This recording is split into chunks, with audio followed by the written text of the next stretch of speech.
ఈ సమాజంలో మనం గమనించినట్లయితే కొంతమంది చాలా సులభంగా దారి తప్పిపోతుంటారు.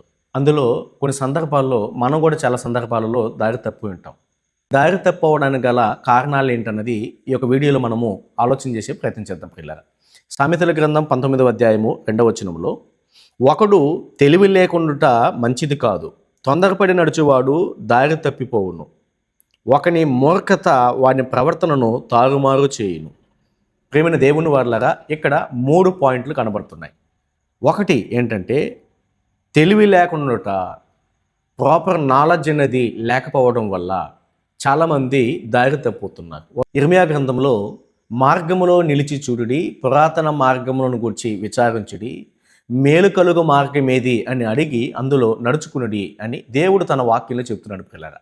అయితే నాలెడ్జ్ అనేది లేకపోవడం వలన ఏది మంచి ఏది చెడు విచక్షణ జ్ఞానం లేకపోవడం వలన సమాచారాన్ని తెలుసుకునేటువంటి భాగంలో విఫలం కావడం వలన చాలామంది తెలివి లేకపోవడం వలన దారి తప్పుతున్నారు. మొదటి విషయం ఇది. రెండవదిగా తొందరపడి నడుచువాడు.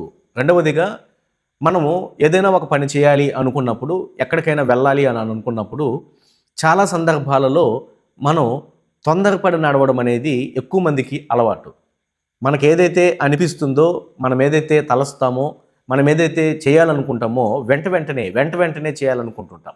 ఈ ప్రయత్నంలో భాగంగా తొందరపడడం వలన, తొందరపడి నిర్ణయాలు తీసుకోవడం వలన, తొందరపడి తప్పైన మార్గంలోనికి వెళ్ళిపోతున్నారు ప్రియుల అనేది తప్పైనటువంటి పద్ధతి.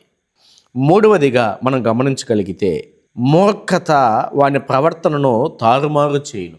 ఒక వ్యక్తి యొక్క మూర్ఖమైన స్వభావము ఆ వ్యక్తి యొక్క నడవడికని తారుమారు చేస్తుంది, ఆ వ్యక్తి యొక్క జీవితాన్ని తారుమారు చేస్తుంది, ఆ వ్యక్తి యొక్క పరిస్థితుల్ని తారుమారు చేస్తుంది. కంప్లీట్గా ఒక వ్యక్తి యొక్క జీవితమే తప్పైనటువంటి మార్గంలోకి వెళ్ళిపోతుంది.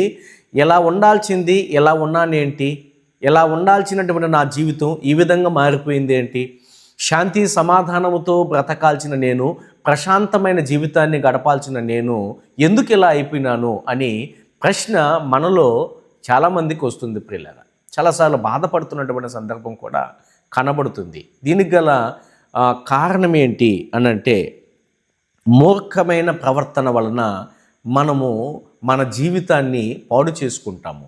కాబట్టి ప్రియులారా, ఒక వ్యక్తి తప్పైన మార్గంలోనికి వెళ్ళిపోవడానికి, దారి తప్పిపోవడానికి గల కారణాలు ఏంటి అని అంటే, మొట్టమొదటిది తెలివి లేకుండా, రెండవదిగా తొందరపడి నడుచుట, మూడవదిగా మూర్ఖమైన ప్రవర్తన వలన మన జీవితం దారి తప్పిపోతూ ఉంటుంది.